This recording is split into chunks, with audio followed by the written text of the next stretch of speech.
네, 골리앗과의 싸움에서 승리하고 골리앗의 머리를 자른 다윗이 진으로 돌아와서 사울왕 앞에 서게 됩니다.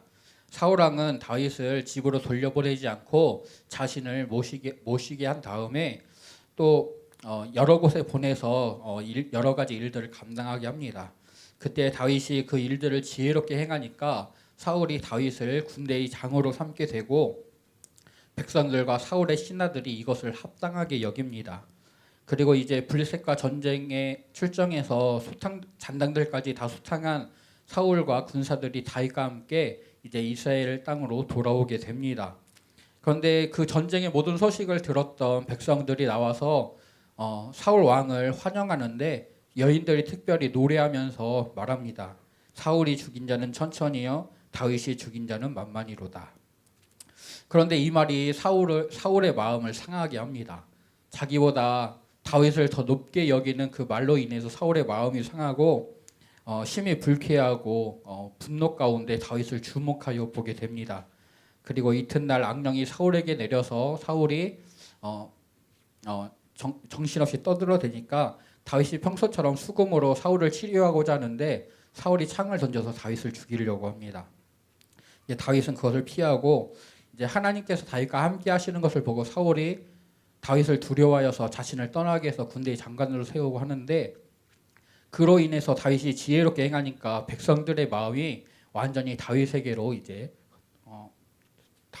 향하게 되고 이로 인해서 사울이 더욱더 다윗을 두려워하였다. 이것이 오늘 저와 여러분이 읽었던 말씀의 내용입니다. 사무엘상 17장은 이제 이스라엘의 두 번째 왕으로 세워지는 다윗이 이스라엘 역사의 전면으로 등장하는 것을 보여줬다면 오늘 18장 말씀은 하나님의 이름을 앞세우는 그 다윗을 하나님이 높이시는 것, 그리고 하나님의 이름을 높이지 않고 자신의 이름과 자신의 능력을 의지했던 사울을 하나님이 낮추시는 것을 보여주고 있습니다. 오늘 말씀은 사울과 다윗의 모습을 대조함으로써 우리가 삶을 살아갈 때 어떤 모습으로 살아야 될 것인지를 말씀하고 있습니다. 다윗이 높아지는 것 그 첫 번째는 사울 왕의 가족들과의 관계에서 나타납니다.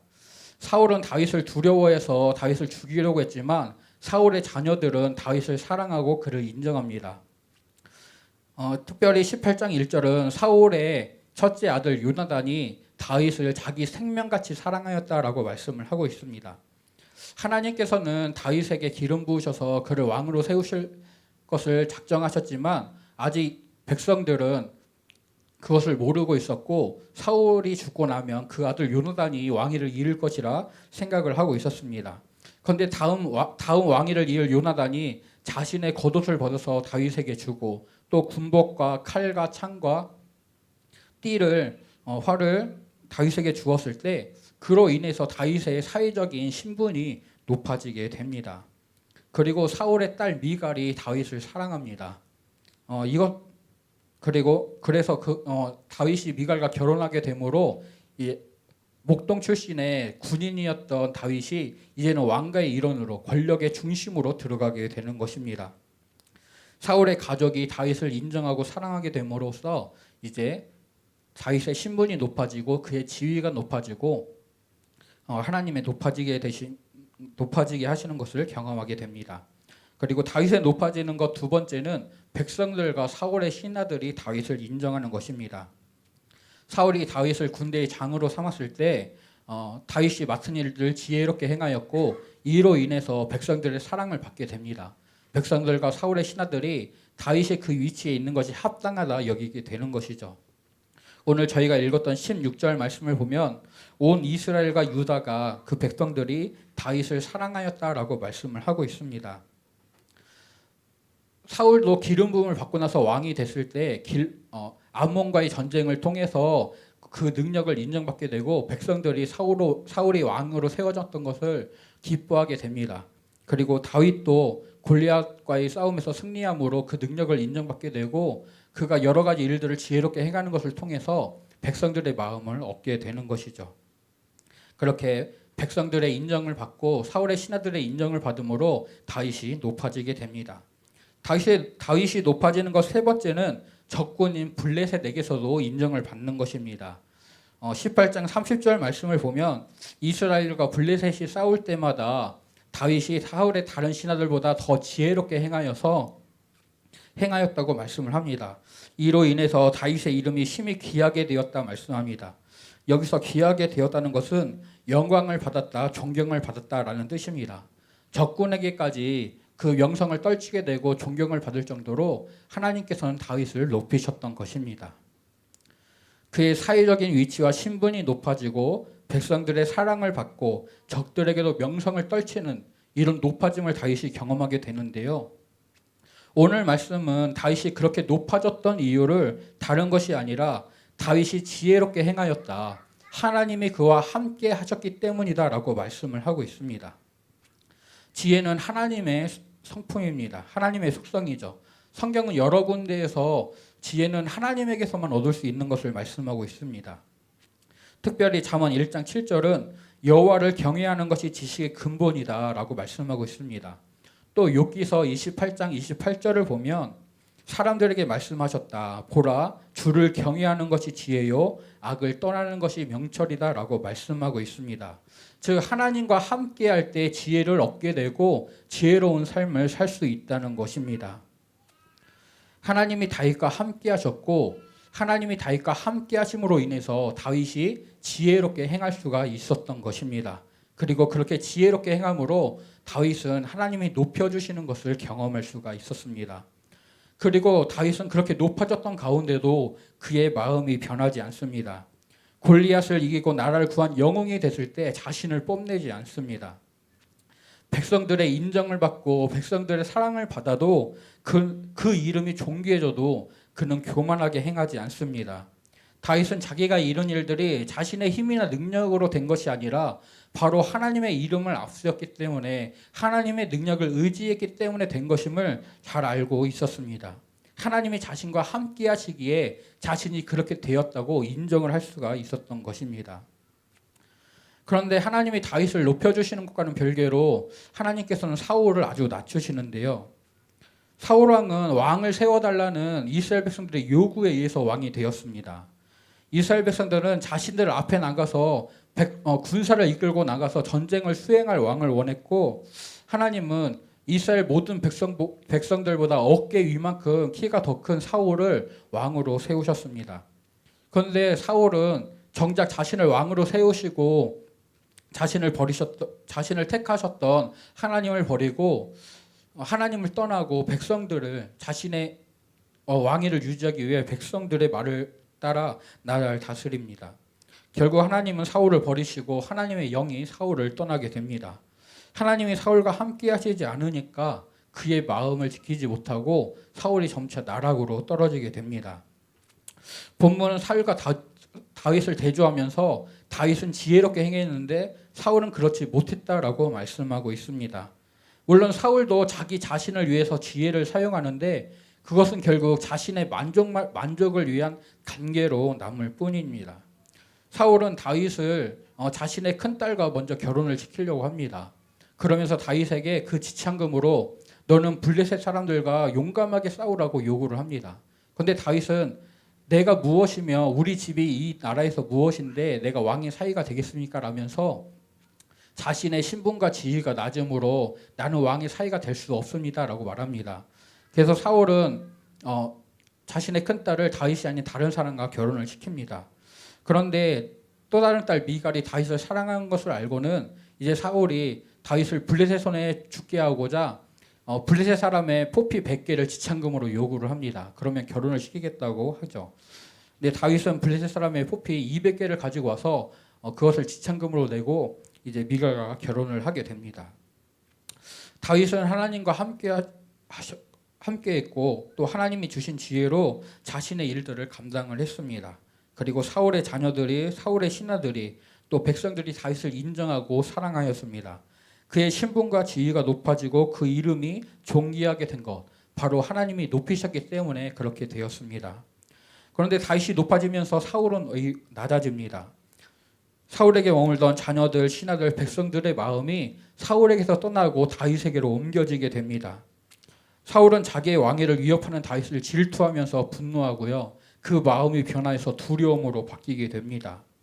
다윗을 죽이려고 했던 사울의 계획들이 실패하게 되자 사울은 하나님이 함께 계시고 하나님의 지혜가 있는 다윗을 더욱더 두려워하면서 결국은 평생의 다윗의 대적이 되었다라고 말씀하고 있습니다. 하나님께서 사울을 낮추셨던 것입니다. 높아지는 다윗과 낮아지는 사울, 두 사람의 차이는 결국 하나님이 함께 하시느냐 아니면 하나님이 함께 하시지 않느냐, 그것으로 나뉘게 됩니다. 또 그것은 그 마음과 생각을 무엇이 주장하느냐, 그 마음의 주인이 누구이냐로 결정이 됩니다. 다윗은 마음의 지혜가 있었습니다. 즉 마음의 주인이 하나님이셨던 것이죠. 그래서 다윗은 주인인 하나님의 뜻에 따라서 믿음의 길, 지혜의 길을 걸어갑니다. 사울은 다윗을 보면서 질투와 분노를 느낍니다. 그리고 그 마음이 두려움으로 변하게 됩니다. 다윗을 죽이려는 악한 생각의 지배를 받게 됩니다. 그 마음의 주인이 하나님이 아니기에 그 마음을 빼앗겼기 때문에 그렇게 됩니다. 그래서 성경은 잠언 4장 23절에 모든 지킬 만한 것 중에 더욱 내 마음을 지키라, 생명의 근원이 이에서 남이니라고 분명히 말씀하고 있습니다. 역대하 26장을 보면 우시아 왕의 이야기가 나오는데요. 우시아 왕이 하나님 보시기에 정직하게 행하였고 또 하나님의 묵시를 밝히 하는 스가랴가 사는 동안에 우시아 왕이 하나님을 찾고 하나님의 도우심을 얻는 삶을 살았다고 말씀하고 있습니다. 성경은 그가 기이한 도우심을 얻어서 하나님이 강성케 하심을 경험했다라고 말씀을 합니다. 그런데 우시아가 강성해지니까, 나라가 강성해지니까 그의 마음이 교만해집니다. 그는 성전에 들어가서 제사장만이 할 수 있는 분향을 하려고 합니다. 하나님은 그의 이마에 나병이 나게 하셔서 그의 교만을 벌하시고요. 우시아는 성전에서 쫓겨나서 별궁에 거하면서 하나님의 성전에 들어가지 못하는, 죽을 때까지 나병에 걸려있는 나병 환자로 살게 됩니다. 그가 하나님을 찾을 때 기이한 도우심을 얻는 귀한 삶을 살았는데 그 마음을 지키지 못하고 교만하게 됐을 때 하나님의 낮아지게 하심을, 악을 행하고 하나님의 낮추심을, 하나님의 낮아지게 하신 삶을 살게 됩니다. 마태복음 12장을 보면 예수님께서 한 가지 비유를 드십니다. 어떤 사람에게 귀신이 들렸었는데 귀신이 나가서 쉴 곳을 찾습니다. 그런데 쉴 곳을 얻지 못하고 자기가 거하던 곳으로 다시 돌아오게 됩니다. 그런데 돌아와서 보니까 자기가 나왔던 곳이 수리가 되었고 청소가 되었습니다. 그런데 주인이 없이 비어 있습니다. 그 귀신은 자기보다 더 악한 귀신 7을 데리고 와서 그 집에 거합니다. 그래서 그 사람의 형편이 전보다 더 심하게 되었다라고 말씀을 하고 있습니다. 마음을 청소하고 수리하고 좋게 만들었는데 그 말씀에 주인이 없으니까, 그 말씀을 채우는 것이 없으니까 그 마음을 지키지 못하고 그 사람의 형편이 더 악하게, 나쁘게 되는 것입니다. 저와 여러분은 우리의 마음을 지키고 우리의 생각을 하나님께 고정해야 될 줄로 믿습니다. 그러할 때 하나님이 누리게 하시는 지혜의 삶, 평안의 삶, 높아지는 삶을 살게 될 줄로 믿습니다. 하나님의 열심히 이것을 우리의 삶에서 분명히 이루실 줄로 믿습니다. 나를 그렇게 선한 길로 인도하시고 나를 높아지게 하실 것이고 나로 하여금 지혜의 삶을 살게 하실 줄로 믿습니다. 그런데 내가 가만히 있으면 그렇게 될까요? 아닙니다. 내가 하나님 편이 되어야 될 줄로 믿습니다. 하나님은 우리와 함께 하신다 약속하셨고 오늘도 그 약속을 잊지 않으시고 변개치 않으시고 신실하게 지키시는 줄로 믿습니다. 이 시간에도 하나님은 나와 함께 하시는 줄로 믿습니다. 이제는 내가 하나님을 떠나지 않고 내가 하나님 편에 서야 될 줄로 믿습니다. 사울은 하나님을 버리고 자신을 따랐을 때, 백성들을 따랐을 때 결국은 하나님의 낮아지게 하심을 경험합니다. 하지만 다윗은 그가 죄를 지었음에도 주여 내게서 성신을 거두지 마시옵소서, 하나님 나를 떠나지 마시옵소서 하나님만을 찾고 간구했을 때 하나님이 그와 함께 하시고 그의 삶을 인도하신 줄로 믿습니다. 오늘 저와 여러분도 그렇게 간절하게 하나님을 찾고 하나님 편에 설 수 있기를 간절히 소원합니다.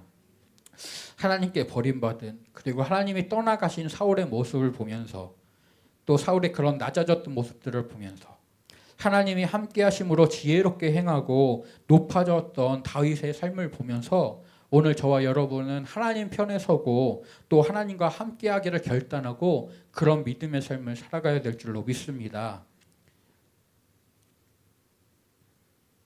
저와 여러분의 믿음의 길을 걸어갈 때 저와 여러분이 지혜롭게 행함으로 하나님이 높여주시는 삶을 경험할 수 있기를 축복합니다. 네. 교회차 운행을 하다 보면은 10단지 앞을 지나가는데요. 다른 데에 있는 방지턱보다 10단지 앞에 있는 방지턱이 유난히 높습니다. 유난히 더 덜컹거려요. 네. 그런데 제 차 모닝으로 갈 때랑 교회차 스트렉스를 타고 갈 때랑 다릅니다. 왜 다른지 아시나요? 바퀴의 크기가 달라서 그렇습니다. 바퀴가 작으면 더 심하게 덜컹거립니다. 속도를 줄이는데도 퍽퍽 튑니다. 그 앞을 거기를 지나갈 때마다 아내가 운전 좀 살살해 그럽니다. 저는 살살 가는데도 퍽퍽 뛰더라고요. 네, 우리가 믿음의 길을 걸어갈 때 말씀과 기도의 두 바퀴를 가지고 갑니다. 그 바퀴가 크면 어떤 장애물도 그냥 편하게 갈 수 있는데 바퀴가 작으면 작은 돌불에도 퍽퍽 튀게 됩니다. 저와 여러분의 말씀의 바퀴가, 기도의 바퀴가 더 커지기를, 더 충만해지기를 소원합니다. 인생의 그 어떤 장애물도 장애물로 여기지 않고 믿음으로 건너갈 수 있기를 소원합니다.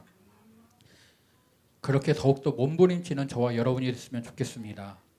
우리 4014 금식기도의 이 시간들을 통해서 또 다니엘 기도의 그 시간들을 통해서 저와 여러분의 말씀의 바퀴가, 기도의 바퀴가 더욱더 커지고 충만해지기를 소원합니다. 그로 인해서 하나님이 지혜롭게 하심을, 하나님이 높여주심을 경험하는 우리 세종 온유교회가, 그리고 저와 성도님들의 귀한 믿음의 삶이 되기를 소원합니다. 하나님이 함께 하실 때, 하나님과 함께 할 때 하나님의 지혜가 임했고 하나님의 높여주시는 믿음의 삶을 다윗이 살아갔습니다. 하나님을 떠날 때, 하나님을 버렸을 때 하나님이 낮추시는 삶을 사울이 살았습니다. 오늘 저와 여러분이 하나님 편에 서서 믿음으로 결단하고 마음을 들이고 생각을 고정하여 하나님의 지혜를 누리고 하나님이 누리게 하시는 그 높아지는 삶, 그 믿음의 삶을 믿음으로 살아낼 수 있기를 소원하고 축복합니다.